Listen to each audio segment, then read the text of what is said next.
What's going on, you guys? What's up? It's hot in here. We're about to do a nice, quick little podcast, but it's burning, as you can see. Let's see if I can. I'm not used to this weather, man. Yo, we live in California. We need to start getting used to it. Nah, I can't. It's hot. My bong water is like hot. At least I got some air circulation now. Boom.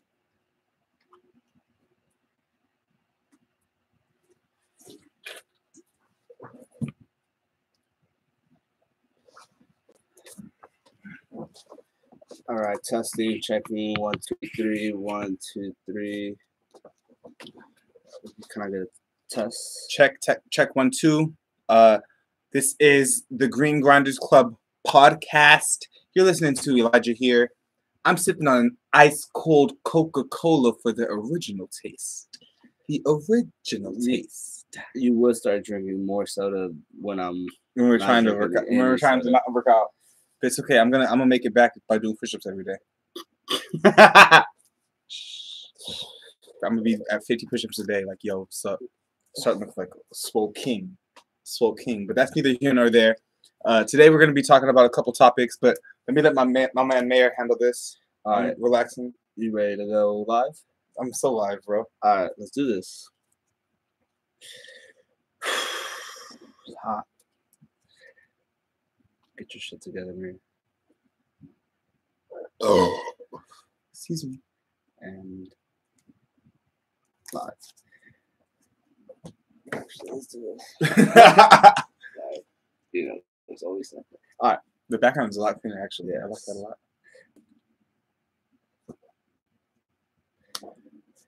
Welcome to another podcast of the Green Grinders Club. As usual, it's your boy Mayor, and we have Elijah here. And today we're going to be talking about 3 little different topics, which we've actually been talking about for the past like 3 weeks or so, haven't we? We have, yeah. But now, ever since this new law, July 1st, kicked in, there's a lot of changes kind of happening. And not only that, like one of the topics is going to be about medical shops not having flower. Chalice got canceled or postponed. Who knows? We'll see. And craft cannabis. Yeah. But let's start off with medical shops not having flower. So, you came in and you told me this story about you going to a shop and not having any flower. And that blows my mind because flower is the base of all cannabis products. Tell me about that experience, bro. So I ended up going to a shop in Long Beach. It was Chronic LB. And we had been there before July 1st. And, the shop was popping. We really enjoyed that shop. We were curious about what was going to happen after July 1st. So I went in today and actually just went in to get a Sizzy. And after I went in and... It's funny, though. I'm sorry. Did they have big old jars of pot behind the shelves like they usually do? Like they you know what? Let me explain a little bit more to everybody. Yeah. It's usually set up where you walk in and it's divided into 2 sides. And so they have bud tenders on each side. And they're capable of having whatever you want on each side. So there's no need for them to go across or whatnot because it's exactly the same on each side. Yeah. But usually behind the shelves where the bud tender stands behind them, they have these huge jars like lined up behind them. And it's just shelves of them along the whole wall, which is a pretty good amount on both sides. And today I walked in, and when I walked in, man, there was nothing on one side. All of the completely empty on the right side. And why is that? Like, where would all the flour go? Do you think they can't sell it anymore because of the new stipulations or the new guidelines on how cannabis must be tracked and this, that, and the third? I don't know about they can't. The bud tender there told me his name was Hefty. He was a dope dude. He told me that they had already placed their order, but that distribution was just backed up. That's like going to Liquor Mart and there being no liquor. You go to a cannabis shop for cannabis. Like, that's not a valid excuse for me. If I'm coming to your shop because you sell cannabis, what the fuck? How do you not have cannabis? You know, that doesn't saying that it's on back order. I'm not going in and out and they're telling me I can't get a like if you're open, you know what I mean? No, I get what you're saying, but at the same time they still had disease, they still had pins. Those are processed. But a lot of people now are still saying that there's not going to be any more flowers. So what's the big issue? I think that those people. What did Dino say? And I mean, it's not that it's true, but what did he say? He said that the distillation process is going to make flower obsolete. You know, because now we can craft our highs the way we see fit with perfect amounts of CBN, CBD, X, Y, and Z. But cannabis, what makes cannabis so special to me is the fact that it's the everyman drug. You know, you don't have to make a distillery to grow it. It grows just as good in a pot in your backyard, like a tomato plant or a fucking sunflower. You know, so I don't think that there will ever be a time where cannabis is no longer a player. I don't think so either. But I think there will be shops where they'll probably have a less consumption of that, and they'll be selling more cards. But zero. But I wouldn't say zero. I wouldn't say zero. So back to but it was just July 1st, and I mean I'm not making excuses for them, but yeah, it could be they are backed up. I guess we'll see. You know, stay tuned for another full experience. Hopefully there. But if not, we'll keep everybody in touch on our next podcast. Yeah, for sure. But next topic. So let me just say straight out, Chalice got postponed, canceled, whatever you want to call it. It's not happening, and it's not happening this upcoming weekend. These big old festivals not being able to secure permits or get the necessary steps in order to have the show that they want to have it, you know? Ludacris was supposed to be there. Bass Nectar, all sorts of big name artists. I mean, I'm sure they got their front end of the check, but not the back end, you know? Yeah. And for what? So much heartbreak, so many cannabis connoisseurs that don't get a chance to experience the stuff. Hitman Dougie takes another L. I don't know why the community really doesn't like this guy, but I'm just gonna ramble on this for a while because I was on the Instagram really like fucking. And that's what I'm trying to search right now. I'm like looking for. So because they've been sending like these. They've been posting on their page every single time. Yeah. And they uploaded something, so I'm trying to find it so I can read it to you guys. And it's my understanding that they stopped. They offered the refunds and all that, and told the fuck. Let me try this again. It's my understanding that he didn't cancel the show and postpone it or whatever the hell he did to Chalice until 3 days before the actual date. Which means if you got into town a little early, got an Airbnb or something, you want to see a little sights, you wasted your entire trip, you know? 3 days, especially if you knew that the city of Victorville wasn't in support of what was happening there. They already told him no weeks in advance. He could have pulled the plug earlier, you know? I think he handled this very irresponsibly. And from the outside looking in. Definitely. Which sucks because I really enjoyed my time at the Hitman Coffee Shop. It was a dope experience. And I think that it's a really unique place that could potentially occupy a really beneficial niche for the Los Angeles cannabis community. But what if you really did have those high hopes of, you know, I'm gonna go and fight this case, and I mean, because that's what he ended up doing, was suing and fighting the case and trying to get Victorville on board. But what if he really did? What was it, that Thursday or something that they all met up at Victorville?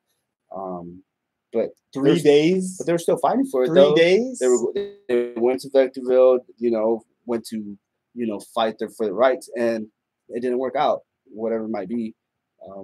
I feel like that was more just a show of I feel like, and this, again, I don't know what I'm drawing this information from, but when you are organizing something with as many moving parts as a festival like that, and then months before you're told that nothing can be vended, you know, you can't sell any sort of cannabis-based product, but a huge cornerstone of the Chalice was these judge kits based off of the fact that you're going to be able to sample a wide variety of craft cannabis products, and now none of that stuff can happen. You know what I mean? And nobody can get their product off. Don't you think that that's a big piece of the puzzle? And I think after that, you should have pulled the plug or said, "Hey, we actually need to figure something else out. Because I can't give you the show the way you want to get, the way you deserve it. I don't disagree with you. So yeah, Himendagi needs to get his act together in this particular instance. I agree, but at the same time, I think as a community, we gotta be more supportive. He's making a lot of money off of the community. He really and is. I think if you, but at the same time, you have to hold your leaders to a higher standard, man. Very, very true, very true. And I'm not bashing him, nor do I want the Hitman brand to fail. I want them to succeed, but they did some really bad business. I feel like they really did not represent us well, and a lot of us are affected negatively by the fact that this Chalice thing went down the way. I agree. I mean, because then think about how many people didn't book a hotel that you probably can't get a refund. Yeah. After a certain amount of days, you know.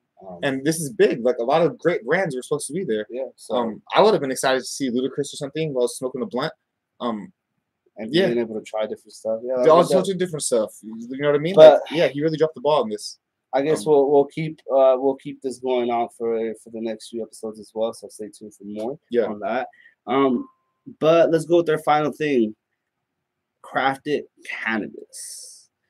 Now with July 1st as well, we feel like there's gonna be more of a crafted cannabis coming in the black market. Yeah. You want to explain to them a little bit more why? Well, why it is that you think this? I just think that the whole seed to sale phenomenon, the way that they have written the law, means that once every grower gets his initial crop, and everything from a certain time is tagged and marked, this is the weed that is in the system now, you know? And because no new weed can easily enter the system, because the government is going to immediately question its source, there are going to be cultivars that the black market has that may never see shelves now, you know? For example, if in the wave of acceptance for strains, and let's say there's a month window for everybody, okay, everybody come to Los Angeles and bring your tray, and we're gonna serial code all of your stuff. And this is hypothetical, you know? Yeah. And then you have a month, and then you can't have anything else from the categorization, you know? So the people who know is tested by whatever the case may be. They find something that tastes the way it feels. I really find who makes the best moonshine out of apple cores versus another guy who makes the best moonshine out of banana peels, and you get that little banana on the tip of your tongue. And neither of them are legal cores versus another guy who makes the best moonshine out of banana peels, and you get that little banana on the tip of your tongue. And neither of them are legal. You know, if you want to drink legal alcohol, you better go to the 7-Eleven and pick up some Jack Daniels. Yeah. But that's not to say that this moonshine is not some great stuff. It just is an interesting conversation for me, you know, and I'm interested to see how the path moves forward, because either or, I'm excited to have cannabis, whether it's crafted or not. So, but being able to find a nice little strain that you probably won't be able to find seems kind of interesting, you know? Yeah. It's almost like hunting again. Yeah, man, I'm excited to see what goes on and what happens in the near future.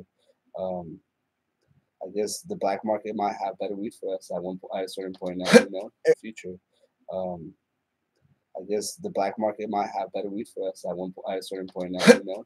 And better, I think, is subjective, because again, my girlfriend smokes sativa, I smoke indica. For me, sativa is not good weed. For me, CBD isolate isn't a great product for me. Yeah. But a lot of people claim benefits to that. A lot of people really enjoy their sativas. That's what's so beautiful about cannabis consumption and being a cannabis connoisseur, that everybody has that strain or that thing. Like, I really enjoy, I'm going off topic now, but one of my favorite strains is it's called Liquid Coke OG that I get from Whittier Hot Box. Every time I smoke it, it's so sedative, but yeah, it's so uplifting mentally, you know? Yeah. Such a great combination. Or I've had an Obama OG that I really, really enjoy. Some people, this shit's too heavy for, and they're not going to enjoy it. Yeah. Everybody has their own unique thing. And when the black market comes around and people grow stuff that for whatever reason doesn't get tagged, and then they grow it for their own personal, and then you share it with their friend, they come over, yo, we enjoy, it's like cracking open a bottle of wine or toasting some moonshine in Tennessee, you know? Yeah. The craft culture, I think, is going to take an interesting turn now. Well, interesting turn. You guys stay tuned for more. This was another great podcast with you guys. Stay tuned for the next episode. This was your boy Mayor. It's Elijah. And we're out. Peace. Peace.